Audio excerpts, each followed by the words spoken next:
Tubahaye ikaze bakunzi ba Uwibucaba TV. Turabasuhuza nanone nk'ibisanzwe muravugana na Uwibucaba. Tubahaye ikaze nanone, mu busobanuro bw'amazina. Nk'uko bisanzwe buri munsi tubagezaho izina rimwe tuba twasobanuye, tukababwira inkomoko, ubusobanuro, tukababwira ibiranga ndetse n'imyitwarire y'abantu bitwa iryo zina runaka tuba twahisemo kuri uwo munsi, ndetse tukanahitamo abantu b'ibyamamare bazwi bakoresha iryo zina tuba twasobanuye. Uyu munsi rero reka tubibutse ko ku munsi w'ejo twasobanuye izina Adrien.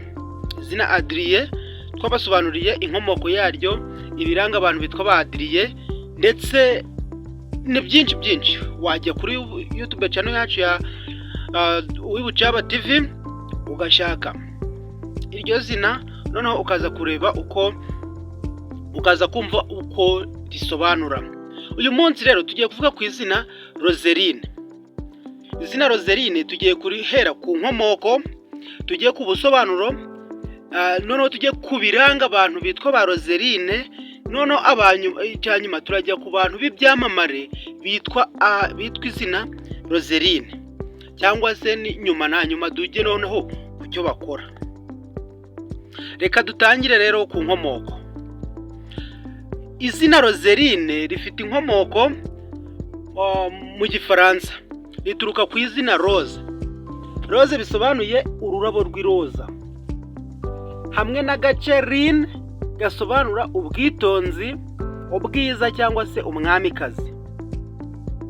Mu buryo bw'imyemerere ya gikirisitu rifitanye isano n'umutagatifu Roseline de Villeneuve, wamenyekanye mu kinyejana cya 13 nk'umuntu w'impuhwe n'ugira neza. Ubusobanuro bw'izina Roseline. Roseline bisobanura ururabo rwiza rutanga amahoro, ufite umutima mwiza n'uburanga karemano. Urabyumva? Batubwiye ko izina Roseline bisobanura ururabo rwiza rutangaje rutanga amahoro, ururabo rw'iroza. Ariho uzumva umuntu ari igihe bamubwira ngo asa nk'akarabo k'iroza, wenda ni urugero, cyangwa se ngo ni iroza ryanjye, bitewe n'uko ushaka kubivuga. Uba ufashe iryo zina Rose ukariha ururabo runaka. Urwo rurabo rwitwa rero iroza, urugereranyije n'uwo muntu, uko urwo rurabo ubona ko ari rwiza, niko ugenda ukarugereranya n'uwo muntu bitewe n'uko weho umubona. Ikindi ngo Roseline bisobanura umuntu ufite umutima mwiza n'uburanga karemano. Icya gatatu, Roseline bisobanura umuntu wera, utuje kandi urangwa n'urukundo n'impuhwe. Noneho hari ibintu biranga abantu bitwa ba Roseline. Abitwa ba Roseline bakunze kugira imico n'imyitwarire ikurikira: impuhwe. Mbere na mbere bagira impuhwe, bakunda gufasha abandi kandi bita ku bandi.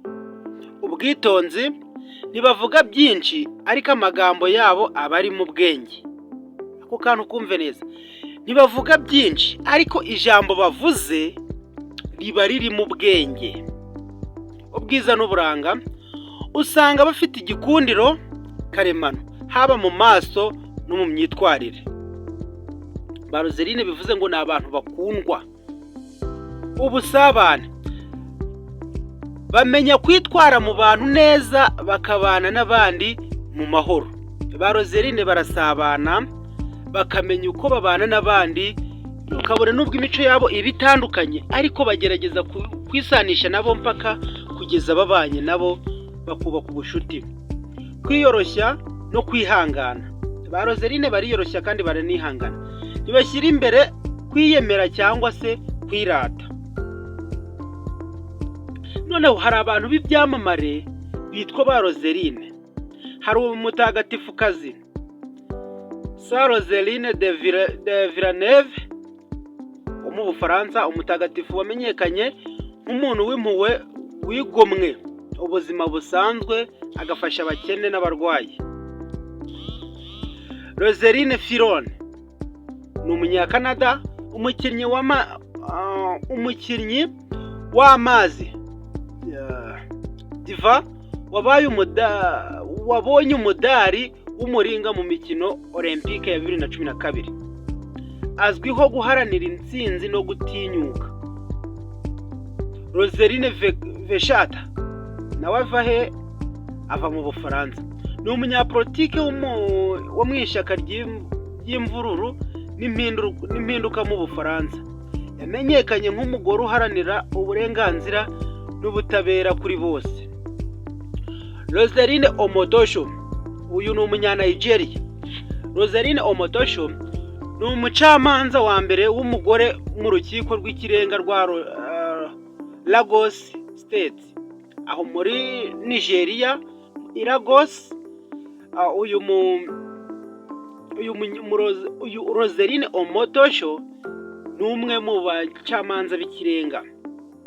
Yakoze amateka nk'umugore w'intwari mu bucamanza. Icyo bakora mu mibereho: abitwa Roseline bashobora kuba abarimu beza, abafasha mu buzima social workers, abanyabugeni, abajyanama b'ihungabana, abayobozi b'abaturage cyangwa se abakunzi b'umuryango n'umuco. Bagira umutima wo kuyobora ariko batari abirasi. Unyumve neza, aba ba Roseline bagira umutima wo kuyobora ariko batabyiratana. Ikindi ni abantu bakundwa n'abandi kandi bafite icyerekezo. Naha dusoreje ibiranga abantu bitwa ba Roseline. Niba hari icyo wumvishe kuri Roseline uzi, cyangwa se wowe niba uri Roseline ukaba hari icyo wumvishe, hakaba hari imico wumvishe navuze ibaranga ukaba wayisanzemo, twandikire muri comment utubwire uti nibyo koko ibyo wavuze ni ukuri. Ndabizi ko hari igihe mutahurira 100%, ariko ndakeka nka 80 na kangahe ku ijana, ndakeka benshi muri buhuze. So ndabashimiye, mbibutsa nanone gukora subscribe kuri Uwibucaba TV. Nababwira ko buri munsi kugera saa 4 za mu gitondo muzajya mubona izina risha kuri uwo munsi. Ubwo bivuze ngo uyu munsi dusoreje Roseline, ejo tuzasobanura izina Chantal. Ntuzacikwe, kandi niba hari izina ryagucitse mu yo twakoze wazinyuma ukayareba.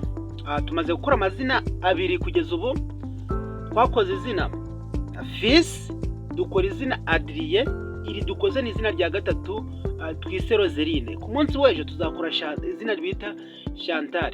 Rero hari irindi zina ushaka ko tugukorera, watwandikira muri comment kugira ngo tuzaguhereho. Ubundi dukorera abantu batubwiye. Ubu abatubwiye nyuma ya Chantal tuzakorera uwitwa Maurice. Nawe rero gira vuba tubwire hakiri kare kugira ngo tugukorere mu ba mbere. Kanda subscribe, share kuri bagenzi bawe, ndetse uduhe na like niba bishoboka, unadusharinge ku nshuti zawe, ubabwire nabo baze tubasobanura amazina. Ciao yari Uwibucaba kuri Uwibucaba TV. Ndabakunda cyane.